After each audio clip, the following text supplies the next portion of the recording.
తాకట్లో ఉన్న మీ బంగారాన్ని విడిపించి ఆ రోజు ఆన్లైన్ రేటుకి కొంటాం. Sharma gold company.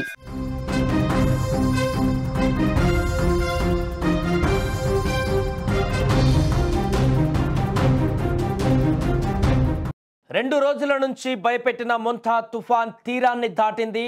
తీరాన్ని దాటిన సమయంలో ఆంధ్రప్రదేశ్ తీర ప్రాంతం మొత్తం కూడా ఉద్రిక్తంగా మారింది. ఆంధ్రప్రదేశ్ గజగడలాడిస్తూ మంగళవారం రాత్రి తీరాన్ని తాకుతూ అర్ధరాత్రి తీరాన్ని దాటింది ఒక తుఫాన్. మచిలీపట్నం కళింగపట్నం మధ్య కాకినాడకు దక్షిణంగా నరసాపురానికి దగ్గరగా మొంతా తీరాన్ని దాటినట్టుగా వాతావరణ శాఖ తెలిపింది. ఊహించినట్టుగానే తీరం దాటేటువంటి సమయంలో మొంతా తన ప్రతాపాన్ని చూపెట్టింది. తీవ్ర స్థాయిలో గాలులు వీచాయి. గంటకు 90 నుంచి 100 కిలోమీటర్ల వేగంతో భీకర గాలులు భయపెట్టాయి.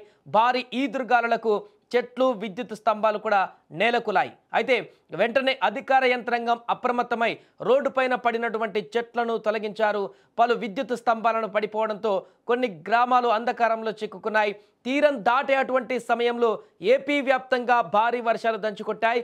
కృష్ణా, కాకినాడ జిల్లాలలో జోరు వాన కురిసింది. ప్రకాశం, ఒంగోలులోనూ అతి భారీ వర్షాలు కురిశాయి. మొంతా తుఫాన్ దెబ్బకు విశాఖ కిరండూల్ రైల్వే లైన్లో ట్రాక్ ధ్వంసమైపోయింది. Visakha Kirandul single railway line Araku railway tunnel number 32A వద్ద కూడా రైల్వే ట్రాక్ ధ్వంసమైపోయింది. కాకినాడ సమీపంలో ఓ మత్స్యకారుడు గల్లంతయ్యాడు. బోటును ఒడ్డుకు చేర్చేటువంటి క్రమంలో సముద్రంలో జారిపడి నీటిలో మునిగిపోయాడు. తీరం దాటిన సముద్రం అల్లకల్లోలంగానే ఉంది. అలలు ఎగిసి పడుతున్నాయి. తుఫాను ప్రభావంతో భారీ ఈదురుగాలులు కొనసాగుతున్నాయి. తీవ్ర తుఫాన్గా బలపడింది. తుఫాన్ కాస్త ఇక బుధవారం సాయంత్రం వరకు ఏపీ వ్యాప్తంగా విస్తారంగా వర్షాలు కురిసేటువంటి అవకాశం కనిపిస్తుంది. దీని ఎఫెక్ట్ ఇటు తెలంగాణలో కూడా కనిపిస్తుంది. తెలంగాణలో కూడా రాత్రి నుంచి ఎడతెరిపి లేకుండా వర్షాలు కురుస్తున్నాయి. ఇక తీరం దాటినటువంటి మొంతా తుఫాన్ క్రమంగా బలహీనపడి తుఫాన్గా మారుతుంది. ఆ తర్వాత తుఫాను కాస్త పూర్తిగా బలహీనపడేటువంటి అవకాశం ఉంది. కానీ రాత్రి 11:30 నుంచి మొదలైనటువంటి భీకరమైనటువంటి గాలులు, వర్షపాతం చాలా జిల్లాలను కూడా అతలాకుతలం చేసింది. దాని ప్రభావం ఇంకా కొనసాగుతుంది. చాలా గ్రామాలు ఇంకా అంధకారంలోనే ఉన్నాయి. విద్యుత్ అంతా కూడా కనెక్షన్ అంతా కూడా పూర్తిగా పోయినటువంటి పరిస్థితి అయితే నెలకొంది. సో ప్రస్తుతానికైతే దీనికి సంబంధించి రెస్క్యూ అయితే కొనసాగిస్తున్నారు అధికారులు.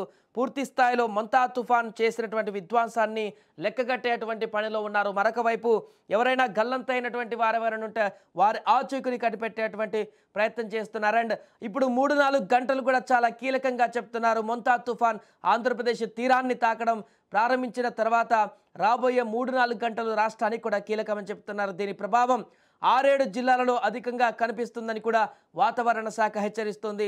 మచిలీపట్నం నుంచి విశాఖపట్నం వరకు బలమైనటువంటి గాలులు వీస్తున్నాయి. ఇప్పటికే 7 జిల్లాలలో వాహనాల రాకపోకలను కూడా అధికారులు నిషేధించారు. ఈ జిల్లాలలో రాత్రిపూట కర్ఫ్యూ కూడా ప్రకటించారంటే అర్థం చేసుకోవచ్చు అక్కడ ఏ రకమైనటువంటి పరిస్థితి ఉందో. కరేబియన్ దీవులలో కూడా అల్లకల్లోలంగా మారింది యొక్క తుఫాన్ హెచ్చరికలతోటి లేకుంటే తుఫాను వచ్చినటువంటి నేపథ్యంలో ఇక రాత్రంతా సచివాలయంలోనే సీఎం చంద్రబాబు కీలక సూచనలు చేశారు. అక్కడే సచివాలయంలో జాగరణ కూడా చేశారు. రాత్రికి ఇవాళ ఏపీ సచివాలయంలోనే సీఎం చంద్రబాబు కూడా ఉండనున్నారు. తుఫాన్ సహాయక చర్యలను కూడా పర్యవేక్షిస్తున్నారు చంద్రబాబు. మొంతా తుఫాన్ పైన మంత్రులు, కలెక్టర్లు, ఎస్పీలకు కూడా కీలక సూచనలు కూడా చేశారు. ప్రాణ నష్టం లేకుండా ఆస్తి నష్టం తగ్గేలా చర్యలు తీసుకోవాలన్నారు. లంక గ్రామాల ప్రజలను రిలీఫ్ క్యాంపులకు కూడా తరలించాలని ఆదేశించారు. కాలువలు, చెరువులకు గండి పడకుండా పర్యవేక్షించాలని కూడా ఆదేశించారు. ప్రతి గంటకు కలెక్టర్లు తుఫాన్ బులెటిన్లను ఇవ్వాలంటూ కూడా ఆదేశాలు ఇచ్చారు. ఏదేమైనా కూడా మొంతా తుఫాన్ అయితే ఎట్టకేలకు తీరాన్ని తాకినటువంటి సందర్భాన్ని మనం చూసాం. ఆ సమయంలో వచ్చినటువంటి తీవ్రమైనటువంటి గాలులు, తీవ్రమైనటువంటి వర్షపాతాన్ని కూడా కల్లారా చూసాం నిన్న విజువల్స్లో. దాని ప్రభావం అర్ధరాత్రి ఇంకా అత్యధిక స్థాయికి చేరి ఉదయం వరకు కూడా కొనసాగుతుంది.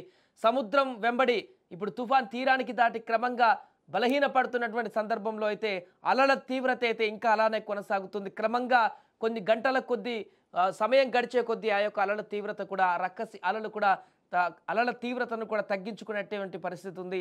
ఏదేమైనా కూడా మొంతా తుఫాన్ చాలా కాలం తర్వాత ఒక పెను బీభత్సాన్ని సృష్టించిందని చెప్పొచ్చు. బట్ ప్రభుత్వము తీసుకున్నటువంటి చొరవ, అధికారులు చేపట్టినటువంటి చర్యలతోటి భారీ ప్రాణ నష్టం నుంచి అయితే తప్పించుకుంది. ఇక దీనికి సంబంధించిన రెస్క్యూ ఆపరేషన్స్, ఆస్తి నష్టానికి సంబంధించిన రెస్క్యూ ఆపరేషన్స్ కూడా కొనసాగిస్తుంది ప్రభుత్వం.